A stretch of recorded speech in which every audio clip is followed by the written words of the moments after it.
to rant and rave about the Bashariyah of Rasulullah sallallahu alayhi wa sallam is a very dangerous territory. With knowledge, what we have studied the other day, that Rasulullah sallallahu alayhi wa sallam was called the Bashar by Satan. The first one. We believe in the Bashariyah of Rasulullah sallallahu alayhi wa sallam.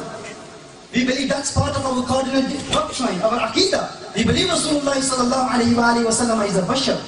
But to repeat that and to propagate the Bashariyah of Rasulullah sallallahu alayhi wa sallam, that is something which our ulama have said it is haram. And if it is done with the intention of offense, then it is kufr. As Allama Khairuddin Ramli rahimahullah and in Fatawa Hindi it is clearly mentioned, if someone intends offense and with the intention of insulting the Prophet of Allah sallallahu alayhi wa sallam, if one repeatedly says, he's a man like me, he's a man like me, he's a man like me, then that is a statement of kufr. And the founder of this belief, the founder of this statement was Satan, Pharaoh, the enemies of Islam, the hypocrites, and these so-called Muslims who called the Prophet of Allah sallallahu alayhi wa sallam a man like us.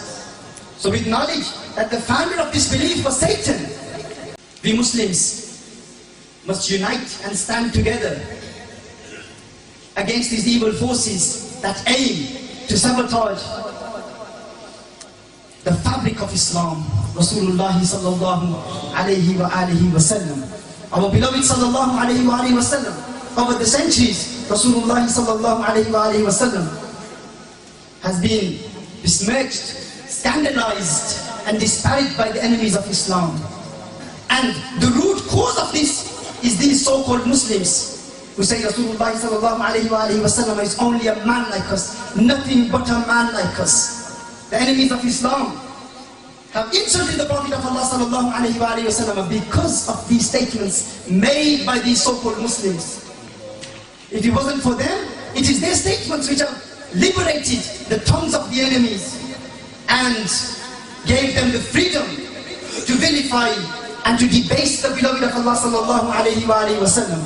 If these people did not say that the Prophet of Allah sallallahu alayhi wa sallam is a man like us, then the enemies of Islam would never question the Zat of Rasulullah sallallahu alayhi wa sallam. If they did not say that the marital status of Rasulullah sallallahu alayhi wa sallam is like my marital status, he got married, we get married, he has children, we have children. If they did not say this, then the enemies of Islam would never have said, and how many times did he get married? They would never question the number of times Rasulullah sallallahu alayhi wa sallam got married. If these so-called Muslims did not say that Rasulullah sallallahu alayhi wa sallam is a man like us, then the enemies of Islam would never question the age of Sayyidatuna Aisha Siddiqa radiyallahu ta'ala anha, which has become a common accusation against Islam today. So they have opened doors for the enemies. And this has been happening for a long time.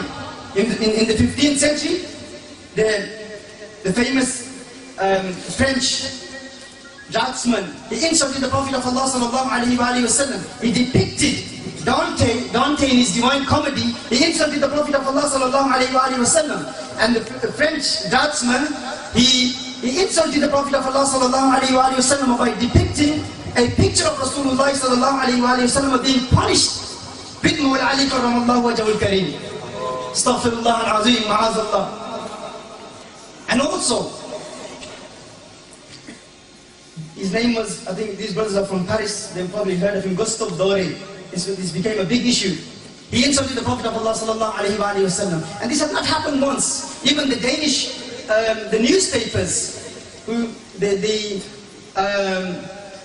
the editorial cartoons which were made by the Danish newspapers, depicting the Prophet of Allah sallallahu alayhi wa sallam as a supporter of terrorism. Someone who is a mercy of all humankind, someone who is a mercy of peace, a messenger of peace, a messenger of love, a messenger of service to the humanity, is being depicted as a supporter of terrorism.